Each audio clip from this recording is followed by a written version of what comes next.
में कैरल वहाँ पर आती है और फिलिप से कहती है कि अब इसे मैं चलाऊंगी। वो कहता है कि नहीं, ये लड़कियों के बस का नहीं है, और एक बटन दबाता है जिससे एक न्यूक्लियर वेपन उस प्लेन से नीचे गिर जाता है। फिर वो दोनों आगे बढ़ने लगते हैं और तभी कैरल पूछती है कि क्या हमें वो बम वापस उठाकर नहीं लाना चाहिए। फिलिप कहता है कि अरे छोड़ना यार, वैसे भी हमारे अलावा इस शहर में और कोई नहीं है, फिर तू फालतू की मेहनत क्यों करवा रही है मुझसे। जिस पर कैरल भी उसकी बात मान जाती है और वो दोनों वापस अपने घर आ जाते हैं जो साले रहते थे व्हाइट हाउस में। आगे इन दोनों के पास करने के लिए कुछ नहीं था तो वो लोग एक प्लास्टिक के पूल को दारू से भर देते हैं और फिर उसी में नहाते हैं, उसी को पीते हैं। जो सब देखकर हमें पता चलता है कि फिलिप ने कैरल को भी अपने जैसा बना दिया था। जिसके बाद वो दोनों टाइम पास करने के लिए पूरे घर में तोड़फोड़ करते हैं और फिर रात को फिलिप अपने खिलौने दोस्तों की एक सभा बुलाता है और खुद राष्ट्रपति बनकर उन सभी के सामने एक बढ़िया सा भाषण देता है। उधर दूसरी तरफ कैरल राष्ट्रपति की वाइफ के कपड़े पहनकर देख रही थी, जिस सब में उसे बहुत मजा आ रहा था। फिर रात को वो दोनों साथ में मजदूरी करते हैं और मजदूरी के बाद कैरल फिलिप और अपनी ड्राइंग बनाने लगती है।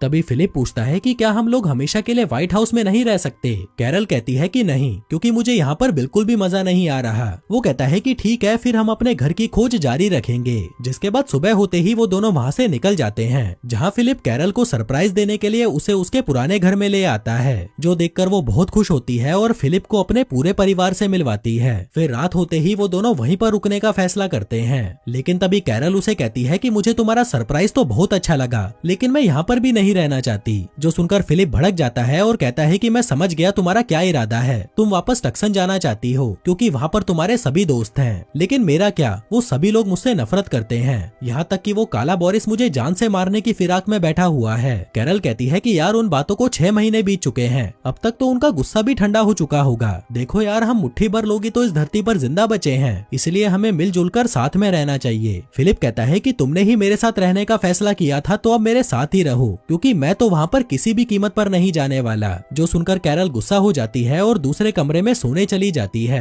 अगली सुबह वो दोनों फिर से नए घर की तलाश में निकल जाते हैं, जहाँ कैरल अभी भी उससे गुस्सा थी तो वह पिछली सीट पर जाकर बैठ जाती है। फिर थोड़ी देर बाद जब फिलिप गाड़ी में फ्यूल भरने के लिए एक पेट्रोल पंप पर रुकता है, तभी कैरल उसे बिना बताए ही गाड़ी से नीचे उतरती है और पेट्रोल पंप पर बने हुए स्टोर में से अपने लिए कुछ सामान देखने लगती है। लेकिन इसी बीच फिलिप गाड़ी चालू करके वहाँ से